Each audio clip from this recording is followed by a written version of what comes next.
Buthelezi, there is information that was read onto record allegedly that came from him when Mr. Mngomezulu was cross-examining Mr. Gininda.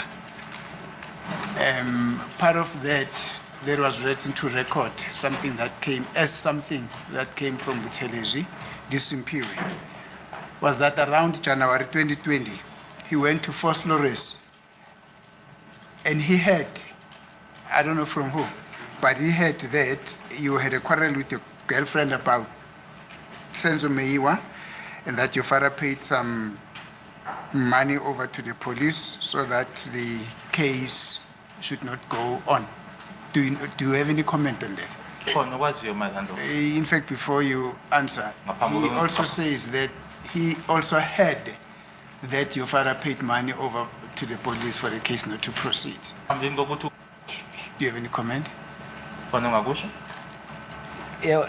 Nani ngishilo la umshushise engibuza ukuthi ethi engifundela yona lento le athi ayibhalo Sinphiwe ngamtshela ukuthi Sinphiwe angimazi and akazi kuze kwenzeke kube nemali ubaba ayikhokhela ukuthi kube necala elingaqhubeki ayikhokhela amaphoyisa and ayikho intombi engangaxabana nayo ayikho intombi enolwazi njengoba nami ngingenalwazi nje ngokufa kaSenzo ayikho 20 mina bengihlala eThembisa bangiboshwe 2019 nje ngiboshwa ngihlala eThembisa ngaphinde 2020 ngiboshwa eThembisa ngangihlala eThembisa ngangasenayo intombi ihlala eFosforus.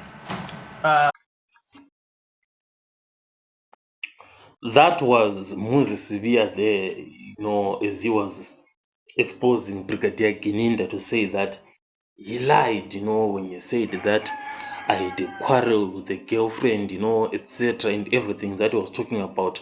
So Moses Sibiya has denied everything that Gininda talked about.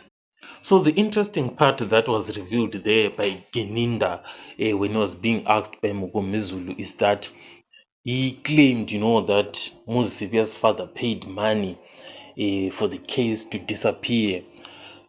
So when Moses Sibiya's father was interviewed, I think it's by Newsroom Africa, he didn't even agree to any of that, and he even exposed, that there were people who were trying to give them money for them to just let this case to go as it is. So you can see there is a huge contradiction here from what Gininda revealed from this witness that he came up with called Buthelezi.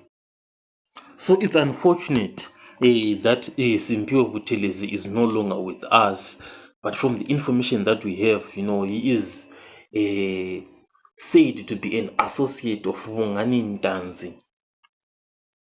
So there's something interesting here, and that is being said by the statement from Buthelezi that Moses Sibiya was arguing with his girlfriend about the Senzo Meiwa case.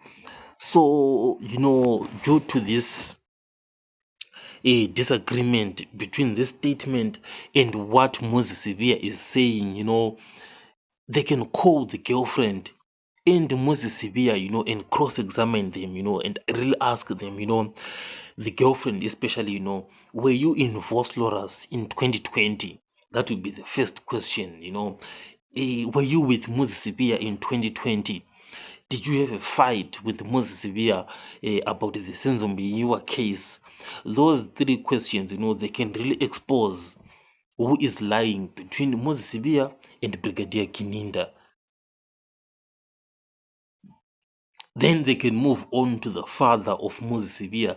The good thing, is that the father of Moses Sibiya is still with us. They can cross-examine him, and really ask him about this entire issue. Did he pay the money or not? Was he offered money for them to remain silent or not? So these further cross-examinations, they can help assist the court really, I think, in terms of solidifying the evidence from either side of Moses Sibiya or Brigadier Gininda. And if any one of them, is contradicted by any of these statements, their credibility will be seriously be damaged. So now they haven't interviewed these two. Now, who are they likely to believe more, when weighing the evidence? The challenge that is there now, because here Moses Sibiya does not have, evidence to accompany what he is saying, and Gininda is bringing a statement from this witness Simpiwe Buthelezi. The challenge that is there, is that when Gininda was taking these statements from these witnesses, it was usually just him and the witness only. There was no like a third party to be overseeing, the taking of this statement. There wasn't like another witness exactly to be observing this as it was happening. So as you can see, this is a very interesting case, especially when you have two people who are very confident in their point of views, very, very confident, that this guy Muzibia was in Vosloras and Muzi himself is denying all of that. And when the truth finally comes out, you just cannot believe, what the other guy was saying, when they are now caught as having lied. So going forward, what should either side do to strengthen their case? I feel like the state have already done everything that they can, they have Gininda, they have presented their evidence via Simpiwe Buthelezi. Unfortunately, he is no longer there, to strengthen the case for them further. So the ball is with Moses Sibiya to go forward, if he strongly believes he wasn't in Phosphorus, to expose the other side, maybe some cell phone records, because the good thing with cell phone records, they can detect at a certain time, that you were at a specific place, so the good thing with, I think, the cell phone records, is that that's the exact evidence, that Baloyi is using to show that Moses Sibiya was in Gauteng around 2014. So by using the very same evidence, to show that he was not there in Vosloras in 2020, I think it could be a good counter, because you're using the exact same evidence, that is really clashing with each other here. Because Baloyi has these records, that are saying Moses Sibiya was in Gauteng.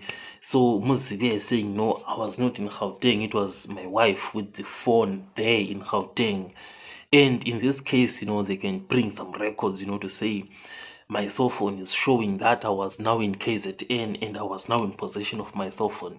It's what I feel like the evidence that they can put out there, But anyway, this is it. As it is happening at the Senzo Meyiwa trial, the back and forth is still going on. I'll catch you guys on the next one.